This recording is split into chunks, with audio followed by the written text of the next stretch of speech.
당신의 광야에 이르러라는 제목으로 하나님 말씀을 전하겠습니다. 이렇게 한번 인사하며 축복하겠습니다. 하나님은 보물인 당신의 삶의 길을 인도하십니다. 보물인 당신의 삶의 길을 인도하십니다. 옆에 분이 어떤 분이라고요? 보물이라고 말합니다.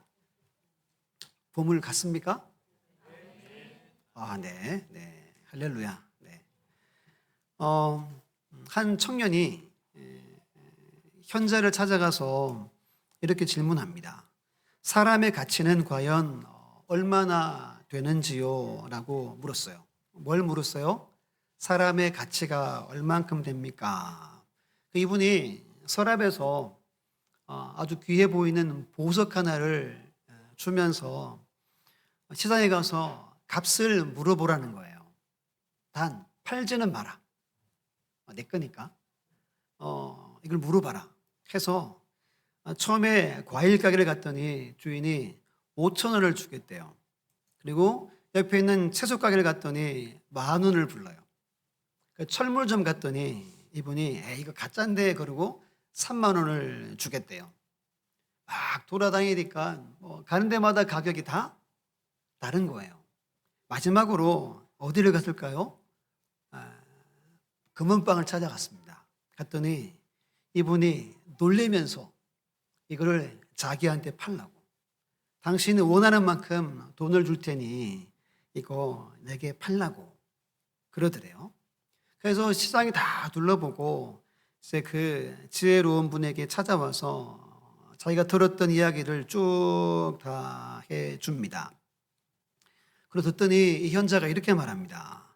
이 보석은 정말 귀한 보석이지요. 그럼에도 불구하고 누구는 5,000원, 누구는 10,000원, 누구는 무한대로 가치를 매깁니다. 그처럼 우리 인간도 상대방이 그 상대에 대해서 얼마만큼 가치를 매기느냐에 달려 있습니다. 당신의 가치는 당신의 주변의 사람들의 그 가치 기준에 달려 있는 겁니다. 라고 말을 했습니다. 무슨 말이죠? 사람을 평가하는 사람에 따라서 가치가 달라진다는 겁니다. 조금 전에 여러분들이 옆에 있는 분들이 뭐라 그랬어요? 보물이라 그랬습니다. 그러면 그 가치가 보물 정도의 가치라는 거죠. 그러면 그렇다면 하나님은 우리를, 여러분들을, 자신들을 바라볼 때 얼마만큼의 가치를 부여할까요? 오늘은 이 이야기가 포함되어져 있습니다. 오늘은 이 본문을 통해서 오늘 본문은 시내산 언약 또는 모세 언약이라고 하는 정말 중요한 본문입니다. 구약 성경에서 가장 중요하다고도 할 수 있는 이 시간부터 이후의 모든 말씀들은 이 본문을 근거해서 성경이 다 기록되었다라고 봐도 될 만한 너무 중요한 구절입니다. 그럼 여러분 구약에 3대 언약이 있습니다. 첫 번째가 아브라함의 언약. 창세기 몇 장이죠? 12장에 나옵니다. 내가 너를 큰 민족 이루고 이름을 창대하게 해주고 내가 너를 복이 되게 하겠다. 그리고 뭐라 그래요? 반드시 그것을 내가 많은 사람들이 너의 복을 얻게 할 것이다. 이게 아브라함의 언약입니다. 두 번째 모세 언약, 시내산 언약, 오늘 본문의 이야기예요. 너희들이 제사장 나라가 되고 거룩한 백성이 될 것이다 라는 겁니다. 이것이 구약 전체를 관통하고 있는 중요한 메시지입니다. 세 번째는 다윗 언약입니다. 사무엘하 7장에 나오죠. 너의 집과 너의 나라와 왕위가 어떻게 해야 한대요? 영원히 견고할 것이다 약속합니다. 이건 궁극적으로 누가 오셔서 세우는 나라가 영원하다는 거죠. 예수님이 오셔서 세우는 나라가, 하나님 나라가 영원하다라고 세 가지 정도는 꼭 알고 있어야 할 언약입니다. 오늘은 모세 언약 또는 시내산 언약에 대한 부분을 통해서 하나님이 어떤 분인지에 대해서 한 세 가지 말씀을 살펴보겠습니다. 우리 첫 번째 같이 읽어볼게요. 시작. 세밀하게 인도하시는 하나님. 어떤 분이라고요? 세밀하게 인도하시는 하나님입니다. 우리 본문의 1절, 2절 말씀을 우리 성경을 보고 함께 읽습니다. 시작. 이스라엘 자손이 애굽 땅을 떠난 지 3개월이 되던 날 그들이 시내 광야에 이르니라. 그들이 르비딤을 떠나 시내 광야에 이르러 그 광야에 장막을 치되 이스라엘이 거기 산 앞에 장막을 치니라. 이 말씀 보면 애굽을 떠난 지 언제래요? 3개월이 되는 날입니다.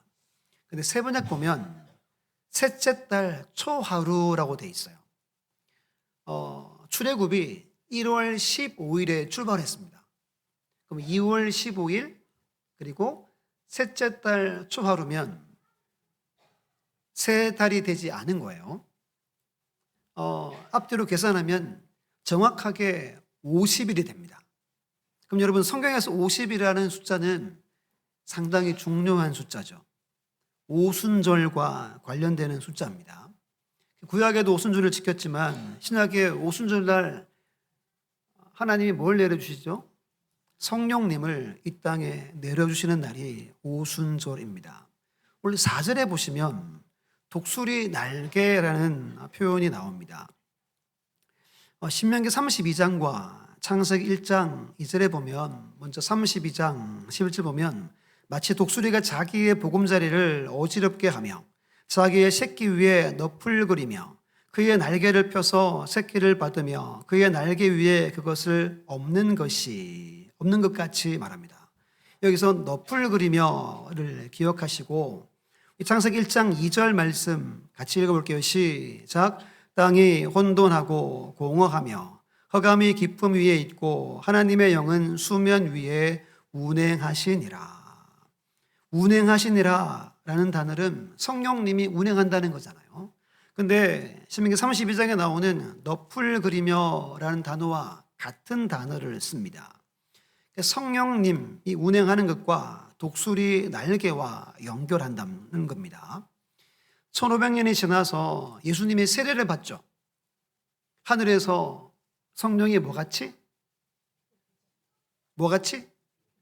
비둘기같이 임합니다. 이 모든 게 지금 다 연결되고 있는 겁니다. 그럼 50일째 되는 날 하나님이 이들을 시내산으로 모세를 부르십니다. 모세에게 하나님이 찾아오셔서 율법을 가르치고 오랫동안 이 자리에선 11개월을 머뭅니다. 그동안 모세는 말씀을 듣고 말씀을 가르치죠. 하나님과 함께 누가 임했다는 거죠? 성령님이 임했다는 겁니다. 하나님은 날짜를 정확하게 맞추면서 지금까지 오셨다는 거예요. 하나하나 세밀하게 정확하게 딱 50일째 하나님과 백성들이 언약을 맺고 있음을 봅니다. 우리 출애굽기 3장 12절 말씀 보면 하나님이 이르시되 내가 반드시 너와 함께 있으리라. 내가 그 백성을 애굽에서 인도하여 낸 후에 너희가 이 산에서 하나님을 섬기리니 이것이 내가 너를 보낸 증거니라 말씀합니다. 증거가 뭐예요?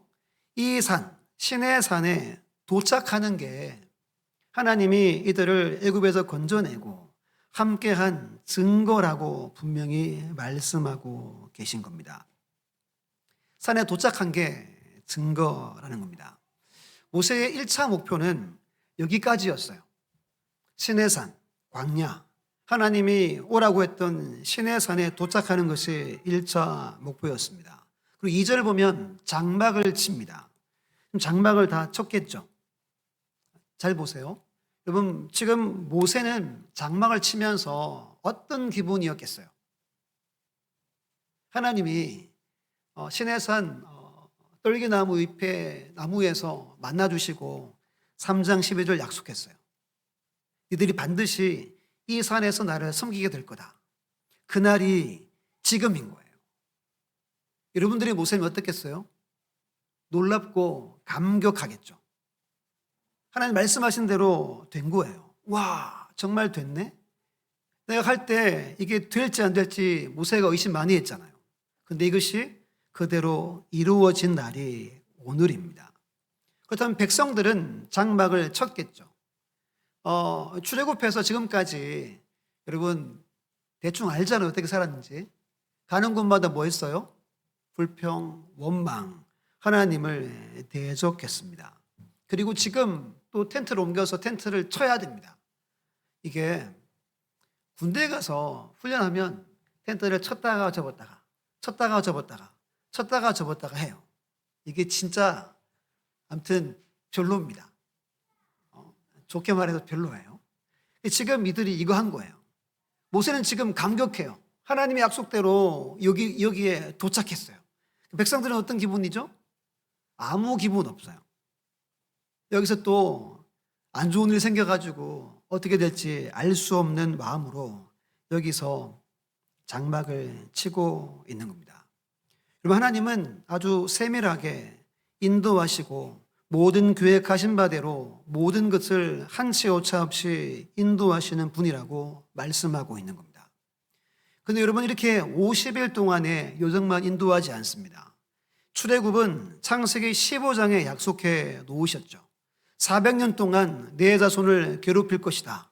후에 내 자손이 큰 재물을 끌고 나오게 될 거다. 아브라함의 언약 가운데 포함되어져 있는 하나님의 약속입니다. 그래서 하나님은 70명을 애굽에 보내셔서 200만 명이라는 엄청난 규모의 백성들을 민족을 부흥케 하셔서 이제 가나안 땅으로 가게 하고 있는 스토리가 오늘 이야기입니다. 여러분, 오늘 장로님도 기도하셨죠. 지금까지 인도하신 하나님이라고 기도했습니다. 또 남은 한 해에 대해서도 기도를 했습니다. 그럼 여러분, 지금까지 하나님이 여러분들의 인생길을 어떻게 인도하신 것 같아요? 그저 그냥 대충 한 것 같습니까? 오늘 말씀은 완벽하게 했다고 말하는 거예요. 여러분, 인생이 내 마음에 안 찰 수 있어요. 그렇잖아요. 내 생활이나 내 자녀의 삶이 내가 원하는 만큼 안 될 수 있어요.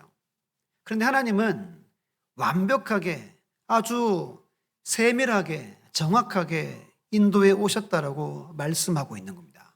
이것을 우리가 믿어야 합니다. 그럼 앞으로 하나님이 어떻게 인도하시겠어요? 동일하게 인도합니다. 세밀하게 정확하게 하나님의 뜻에 의해서 완벽하게 앞으로 남은 우리의 인생길을 하나님이 인도하심을 믿으시기를 바랍니다. 다음 주에 헌신 예배를 드리죠. 이 강사가 이 선교사님이 제가 가르친 청년입니다. 제가 제일 신임도 했고 이 친구들 제일 잘 따랐어요. 한 6개월 전에 이제 오라고 했어요. 최근에 통하면서 왜 6개월 전에 알려주셔가지고 목사님 제가 6개월 동안 잠도 못 자고 그랬대요. 근데 여러분, 이 청년이 남친이 없었어요. 과연 결혼 언제 할까? 이렇게 기도도 하고 걱정도 했는데 어느 날 남친이 생겼대요. 그러더니 진짜 번갯불에 콩 굽듯이 날짜를 잡았다고 연락이 왔어요. 날짜가 언제냐면 다음 주 주일 지내고 그 주 토요일입니다. 그래서 제가 처음에 듣고 진짜야?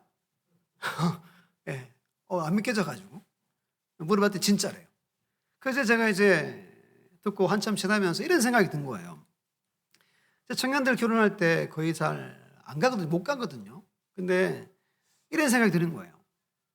결혼 전 일주일도 안 되게 얼굴을 하나님이 보여주는 거예요.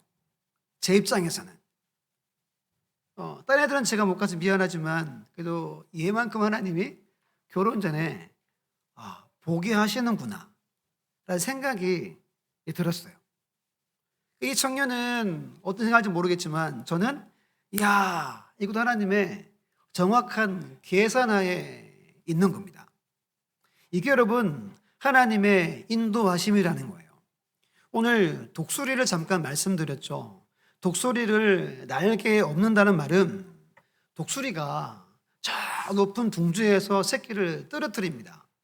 왜 떨어뜨려요? 고생 좀 해봐라 이겁니까? 날개에 힘이 생겨서 날게 하려고 합니다. 그러면 저 하늘을 유심히 보다가 어떻게 하죠? 바닥에 닿기 전에 쏜살같이 내려가서 낚같이 올라갑니다. 이걸 계속 반복합니다. 그 이야기가 이 독수리 이야기를 말하는 겁니다. 그 독수리가 새끼를 어떻게 보고 있겠어요? 대충 뭐 이렇게 옆으로 보겠습니까? 정확하게 보고 있고 정확한 타이밍에 강한 힘으로 그 새끼를 채서 올라갑니다. 그걸 이야기하는 거예요. 하나님은 우리 인생길 마치 독수리가 새끼를 훈련하는 것처럼 그렇게 우리를 바라보고 계시고 정확하게 인도하신다는 겁니다. 앞으로의 여러분들의 길이나 우리 교회나 여러분들의 가정이나 자녀의 인생길은 하나님이 다 결정해 놓으셨고 여전히 세밀하고 아주 충만한 길로 인도함을 믿으시기를 예수님의 이름으로 축원합니다. 두 번째는 하나님의 소유 삼으시는 하나님입니다. 같이 읽어볼게요. 시작. 하나님의 소유 삼으시는 하나님. 오늘 하나님이 신의 산 광야로 이르게 하신 이유와 목적이 여기에 있습니다. 5절에 말하죠. 모든 민족 중에서 누구 소유? 내 소유가 되겠고 말합니다. 하나님의 소유 삼기 위해서 열재앙, 홍해를 가르시고 불기둥, 구름기둥 행하시고 만나를 이들에게 먹이시며 50일 만에 이곳에 도착하게 했다는 겁니다. 여기서 여러분 근데 궁금한 게 생깁니다. 지금 여기서 누구 소유 삼겠대요? 하나님은 소유 삼겠대요. 그러면 지난 날은 뭐예요? 지난 50일만 생각해봐. 50일 동안 뭐예요? 그때는 내 소유 아니에요? 헷갈리죠? 이미 하나님의 소유입니다. 아브라함 때부터 약속하신 그 말씀에 의해서 이미 이들은 하나님의 소유입니다. 그럼 왜 하나님이 여기서 다시 내 소유라고 말할까요? 그때는 아브라함과 계약을 맺었고 지금은 누구와 맺자는 거죠? 나와 너희들 직접 계약을 맺자는 겁니다. 서류를 꾸미자는 거예요. 사인을 하자는 이야기가 오늘 본문의 이야기입니다. 하나님의 소유에 대해서는 두 가지가 중요합니다. 첫 번째는 하나님의 은혜입니다. 하나님의 소유가 되는 방법은 하나님의 은혜밖에 없습니다. 하나님의 자녀가 되고 백성이 되는 방법은 하나님의 은혜로 이루어집니다. 다시 말하면 구원은 하나님의 은혜 이외에 다른 방법이 있습니까? 없습니까? 다른 방법이 없습니다. 구약의 이야기면 율법으로라고 생각하지만 구약의 모든 구원도 하나님의 은혜의 역사임을 우리는 기억할 수 있어야 합니다. 한 구절만 확인해 볼게요. 우리 에베소 2장 8절 같이 읽습니다. 시작. 너희는 그 은혜에 의하여 믿음으로 말미암아 구원을 받았으니 이것은 너희에게서 난 것이 아니요 하나님의 선물이라. 아멘. 믿습니까? 여러분들이 왜 믿었어요? 왜 구원받았어요? 하나님의 은혜인 거예요. 하나님의 선물로 구원받았습니다. 이것에 대해서 분명한 믿음, 확신이 우리에게 있어야 한다는 겁니다. 그럼 다시 3절에 보면 이런 표현이 있습니다. 너는 이같이 야곱의 집에 말하고 이스라엘 자손에게 말하라. 야곱은 누구고 이스라엘은 누구죠? 같은 사람입니다. 야곱이 이름이 바뀌어서 이스라엘이 됩니다. 그러면 성경을 여러분 왜 이렇게 기록했을까요? 뭔가 숨은 의도가 있다는 겁니다. 야곱을 잘 아시죠? 어떤 사람이에요? 질이 좋은 사람이에요? 질이 나쁜 사람이에요? 질이 나쁜 사람입니다. 완고하고 부도덕하고 탐욕스럽고 거짓말에 도사였습니다. 거짓말에 능통한 사람이었습니다. 아브라함, 이삭, 야곱이라고 하기에 진짜 민망한 인생을 살았던 사람이 야곱입니다. 근데 하나님은 왜 야곱을 아브라함, 이삭, 야곱이라고 하셨을까요? 하나님의 은혜라는 겁니다. 구원은 하나님의 은혜로 구원받습니다. 야곱이 자기 마음대로 살다가 하나님이 만나주시죠. 그리고 그의 이름을, 그의 인생을 바꾸어 주십니다. 그리고 야곱이라 부르지 않고 이스라엘이라 그의 이름을 불러주시는 것처럼 오늘 저와 여러분 동안 그렇게 하나님이 여러분들을 부르셨음을 우리는 믿어야 합니다. 우리 남성분들이 4절 말씀, 4절 함께 읽습니다. 시작. 내가 애굽 사람에게 어떻게 행하였음과 내가 어떻게 독수리 날개로 너희를 업어 내게로 인도하였음을 너희가 보았느니라. 아멘. 4절은 과거입니다. 과거. 출애굽하는 과정, 그리고 그 길 가운데 하나님이 어떻게 하셔서 지금까지 함께 했느냐라는 것을 기억하라는 겁니다. 즉 하나님이 은혜 베푸심을 기억하라는 겁니다. 특히 여러분 끝에 보면 너희가 보았다라고 말합니다. 그럼 신앙의 삶은 뭐냐 하면 하나님이 나를 위해 일하시는 것을 보면서 걸어가는 인생이라는 겁니다. 중요한 거예요. 은혜의 삶을 누린다란 말은 하나님이 우리 교회나 우리 가정과 내 삶에 날마다 찾아오셔서 인도하시고 함께 하심을 확신하며 살아가는 겁니다. 믿음의 사람은 이것을 봐야 합니다. 이들은 똑똑히 봤습니다. 홍해가 갈라지고 열재앙이 임하고 만나가 임하고 바위에서 물이 터지는 것들을 50일 동안 똑똑히 봤습니다. 그리고 하나님이 묻습니다. 너 똑똑히 봤지? 기억해라. 그게 내가 너희들에게 행한 하나님의 은혜다라고 말합니다. 오늘날 우리가 여러분들이 살아갈 때 이 눈이 떠지기를 간절히 축복합니다. 봐야 돼요. 경험해야 됩니다. 매일매일 경험해야 됩니다. 만약에 되지 않으면 기도밖에 없어요. 하나님 내 눈을 열어주십시오. 생생하게 보면서 믿음의 길을 걸어가게 해달라고 간구하시면 눈을 반드시 열어주십니다. 우리 하나님이 하신 일을 보면서 살아야 한 은혜의 사람임을 꼭 기억하시기를 바랍니다. 우리는 은혜로 구원받았습니다. 은혜로 구원의 길에 들어섰고 하나님이 끝까지 은혜 베푸셔서 완주하는 삶을 살아가게 될 줄 믿으시기를 간절히 바랍니다. 두 번째는 언약 백성의 삶은 순종이라고 말씀합니다. 5절 말씀을 여성분들이 읽어주세요. 시작.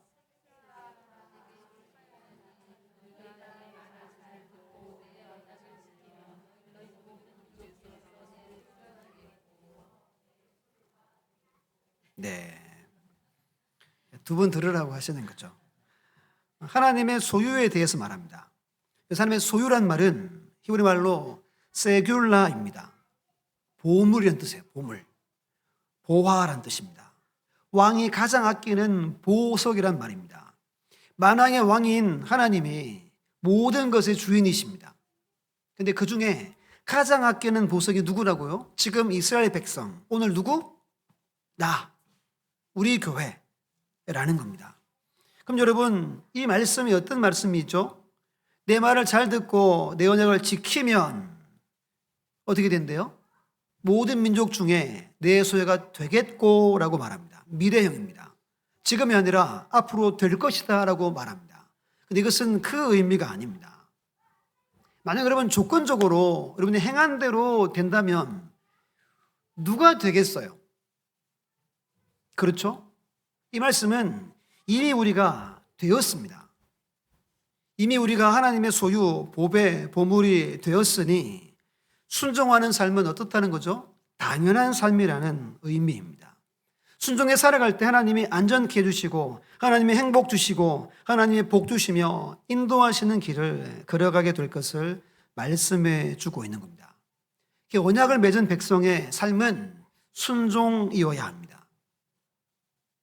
초라의 삶이나 이름의 삶이 모두 순종이어야 합니다. 특별히 하나님께 쓰임받고 사용되기를 원한다면 하나님 말씀에 특별히 순종하면 됩니다. 그러나 여러분들을 특별히 사용하시는 겁니다. 서울에 가면 연세대학교가 있습니다. 2017년 3월에 미국에 있는 어떤 도서관 학술지에 루이스 헨리 세브란스라는 분의 글이 기재되었습니다. 이분이 엄청 부자였대요. 스탠다드 오일이라고 미국의 큰 회사의 창업자 중 한 명이었습니다. 어마어마한 부자였습니다. 하루는 62세 되는 1900년 4월에 뉴욕에 있는 국제 선교 대회에 참석합니다. 근데 거기서 한국의 의료 선교사였던 한 분이 연설을 합니다. 연설의 골자는 이겁니다. 우리 조선 땅에 의과대학이 필요합니다. 짓는데 1만 달러가 듭니다. 이렇게 연설을 합니다. 이 연설을 듣고 이분이 감동받고 그 자리에서 10,000달러를 보내주겠다고 약속합니다. 근데 마침 조선 땅에 청일 전쟁이 벌어져요. 그래서 늦어지면서 물가가 올라가지고 5,000달러가 더 필요하게 됩니다. 이분이 오케이 좋다. 그것도 보내줍니다. 그래서 병원을 완공을 합니다. 1915년 이렇게 완공을 합니다. 그리고 30,000달러 더 보내줘서 병원의 모든 집기와 필요한 것들을 구입하도록 기부금을 보냅니다. 여러분, 이 연세대 원래 전이 연희 전문학교죠. 그리고 세브란스 의과대학이 합쳐져가지고 연세대라고 하는 겁니다. 그러면 세자가 누구 이름을 말하는 거죠? 세브란스라는 분의 이름을 넣은 겁니다. 1908년 우리나라 최초로 7명의 의사가 여기서 공부해서 7명의 의사를 취득을 하게 됩니다. 근데 조금 가다가 한일 합병합니다. 나라가 망합니다. 7명이 만주로 등등으로 가서 독립운동을 모두 했대요. 수많은 사람들을 살리고 고치는 일을 섬겼다라고 말합니다. 이분들 다큐들도 찾아보면 있습니다. 여러분, 이렇게 놀라운 일들이 지금 서울에 현존하고 있는 그 대학이 한 사람의 순종과 헌신의 결과라는 겁니다. 이분이 제일 좋아했던 성경 구절이 이거래요. 잘 보세요. 같이 가볼게요. 시작. 주는 것이 받는 것보다 복이 있다 하심을 기억하여야 할지니라. 아멘. 제가 지은 게 아니라 진짜 이분이 이 말씀을 제일 귀히 여긴대요. 물론 많아서 그럴 수도 있겠지만 늘 기부하고, 그리고 제가 찾아보니까 마지막 돌아가실 때 거의 대부분의 재산을 사회에 기부했다라는 글들도 확인할 수 있습니다. 하나님은 우리를 거저 택하지 않습니다. 여러분들을 거저 구원받게 하시지 않습니다. 우리는 언약 백성으로 하나님이 이끄시는 대로 순종하여 실천하여서 하나님의 일들을 이루어 나가는 삶을 살아가야 합니다. 이것이 하나님의 소유에 된 백성들의 삶이라는 거예요. 여러분들은 은혜를 보며 날마다 순종의 길을 걸어가시기를 예수님의 이름으로 축원합니다. 마지막 세 번째 함께 읽어볼게요. 시작. 제사장 나라로 세우시는 하나님. 오늘 시내산에 이르게 하신 가장 중요한 이유는 여기에 있습니다. 제사장 나라로 삼기 위해서입니다. 창세기 12장에서 하나님은 아브라함 부르시고 너 고향 친척 아버지 집을 떠나라. 내가 보여줄 땅으로 가라 하시고 그가 순종하여 갑니다. 내가 너에게 복을 주겠고 너는 모든 족속에게 너로 말미암아 복이 많은 삶을 살게 하겠다라고 분명히 약속합니다. 그대로 하나님이 복을 주십니다. 복이 되게 하십니다. 복의 통로가 되게 하십니다. 열국의 아버지, 열국의 믿음의 조상으로 하나님이 세워주십니다. 오늘은 그 아브라함이 하신 그 약속처럼 이스라엘 백성들에게 그 역할을 이어가기를 하나님이 원하십니다.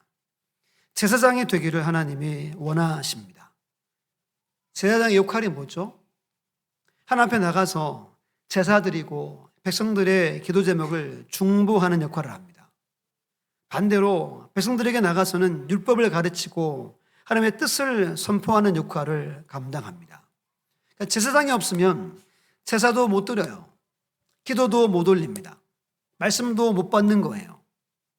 그러니까 하나님과 백성들 사이에 다리를 놓는 사람이 제사장입니다. 앞으로 이 땅에 예수님이 오셔서 완벽한 제사장으로 그 길을 열어주시지 않습니까? 오늘 말씀은 아브라함이 그랬던 것처럼 아브라함의 자손인 너희들도 국가 전체가 제사장 나라 역할을 하라고 이들을 부르신 겁니다. 시내산 언약은 너무너무 중요합니다. 이스라엘의 정체성은 제사장 나라로 세워져서 하나님과 일반 믿지 않는 백성들 사이에서 중재자 역할을 하라고 이들을 부르셨다는 겁니다. 이들을 택하셨다는 겁니다. 우리나라가 복을 참 많이 받았죠. 진짜 많이 받았습니다. 근데 이런 말이 있어요. 축복 속에 반드시 사명이 있다. 축복만 누리고 사명을 완수하지 못하면 그 축복은 심판의 근거가 된다라는 이야기가 있습니다. 한때는 동방에 뭐라 불렀어요? 예루살렘이라고 불려줬습니다. 늘 미국 다음 선교 대국이라고 이야기했습니다. 이미 여러분, 우리가 선교 대국이 아닙니다. 중국이 앞질렀고 브라질이 앞질렀습니다. 요즘에는 선교 동원이 안 된대요. 요즘엔 신학교도 드디어 미달이 됩니다. 그전에 미달 안 됐어요. 신학교 미달되고 선교사가 없대요. 한국교회가 한국이 복을 많이 받았습니다. 그런데 사명을 잃고 있는 거예요. 분명 하나님의 동방 예루살렘이라고 정말 이 아시아 지역에 제사장 나라를 하나님이 세워주셨습니다. 그 하나님이 지금 어떻게 생각할까요? 그럼 우리나라나 우리가 어떤 사명을 감당해야 할까요? 나라 위해서 여러분 기도를 무지 많이 해야 합니다. 정말 많이 해야 됩니다. 정말 위험한 때 우리가 속해져 있음을 꼭 기억하시길 바랍니다. 말씀을 준비하는데 이런 생각이 좀 들었어요. 우리나라 사람들이 너무 많이 마음이 높아진 거예요. 교만해졌어요. 갑질 들어보세요. 답은 하나밖에 없어요. 교만해진 것밖에 없는 거예요. 마음이 높아져서 가는 곳마다 갑질을 행하는 겁니다. 교만은 뭐죠? 패망의 선봉입니다. 이 나라가 전체가 누구는 말합니다. 교만의 영이 가득하다 말하는 분도 계실 정도로 그렇습니다. 그럼 여러분 우리나라나 우리가 어떤 일을 해야 합니까? 우리 교회가 어떤 사명을 감당해야 할까요? 우리 화면을 보고 베드로전서 2장 9절 말씀을 함께 했습니다. 시작. 그러나 너희는 택하신 족속이요 왕같은 제사장들이요 거룩한 나라요 그의 소유된 백성이니 이는 너희를 어두운 데서 불러내어 그의 기이한 빛에 들어가게 하신 이의 아름다운 덕을 선포하게 하려 하심이라. 아멘. 우리는 선택받았습니다. 택하신 족속입니다. 우리는 왕같은 제사장으로 부름받았습니다. 이 나라도 그렇고 우리 교회도 그렇고 여러분이 그렇습니다. 우리는 어두운 데서 불러내어 기이한 빛을 누리고 있습니다. 예수님의 빛을 누리고 있습니다. 우리가 해야 할 일은 그 다음이에요. 아름다운 덕을 선포하는 일을 우리가 해야 합니다. 이 일을 위해서 하나님은 우리가 거룩한 백성으로 살아가라고 말합니다. 거룩은 가도시라고 두 가지 의미가 있습니다. 첫 번째는 죄와 악으로부터 분리된다는 뜻입니다. 두 번째는 특별한 목적을 위한 구별을 말합니다. 왜 여러분 분리되고 구별되어야 됩니까? 하나님과 믿지 않는 세상 사이에서 하나님의 일을 감당하는 자의 삶을 살아가기 위해서입니다. 여러분들은 거룩한 삶을 사셔야 됩니다. 여러분들은 하나님과 세상 사이에서 하나님의 일들을 감당하는 삶을 살아가야 합니다. 저는 한 주 요일서를 새벽마다 보면서 하나님이 회개를 제일 먼저 요구했던 사람이 누구죠? 제사장들입니다. 왜 요구를 했습니까? 이 양반들이 어땠어요? 말씀도 제대로 안 가르치고 돌아오십시오, 돌이키십시오라는 말을 전혀 안 했어요. 늘 주일마다 예배가 잘 드려져서 한마디도 안 했어요. 백성들이 이방으로 가고 우상을 섬기는데 잘못됐다고 한마디도 하지 않았습니다. 이유가 뭐냐면 내가 먹고 살 수 있어서 이야기에서 서로 관계가 껄끄러울까 봐 이들이 한마디도 안 했습니다. 하나님은 이들에게 회개를 가장 먼저 요구합니다. 이들 회개해라. 오늘 우리에게도 하나님이 요구합니다. 저나 여러분들이 어떻게 삽니까? 우리의 삶은 분명합니다. 여러분의 사명은 분명합니다. 우리는 세상의 역할을 감당하지 못하고 나를 위해 살아가진 않습니까? 여러분 기억해야 됩니다. 우리는 하나님과 세상 사이에 우리 교회가 있고 우리 가정이 있고 우리 개인이 놓여져 있음을 믿으셔야 됩니다. 이걸 붙들어야 됩니다. 마지막으로 유액 선교회를 만든 C.T. 스터드의 말을 읽고 마칩니다. 같이 읽어볼게요. 시작. 오직 한 번뿐인 인생 속히 지나가리라. 오직 그리스도를 위한 일만이 영원하리라. 아멘입니까? 지난 3년 코로나 때문에 별로 할 일이 없었죠. 근데 그 이전에는 어떻게 살았습니까? 하나님이 기억하는 건 그리스도를 위해 한 일만 영원할 것이다 말합니다. 이제 여러분들이 앞으로 수십 년의 인생을 살아가는데 어떤 인생을 살아가기를 원하십니까? 하나님 여러분들을 하나님의 소유 삼으셨습니다. 믿습니까? 여러분들은 은혜로 구원받았습니다. 우리의 삶은 순종이어야 합니다. 우리는 하나님의 제사장 나라로 부름받았습니다. 우리는 거룩해야 합니다. 그리고 사명 위에 살아가야 합니다. 그게 보배로운 백성들의 삶이라고 오늘 성경이 우리에게 말씀해 주고 있습니다. 정말 바라기는 우리 교회나 여러분의 가정이나 모든 주의 백성들, 우리 자녀들이 제사장 나라가 되고 거룩한 백성으로 하나님의 귀한 일에 귀하게 쓰임받는 은혜가 있기를 예수님의 이름으로 축원합니다.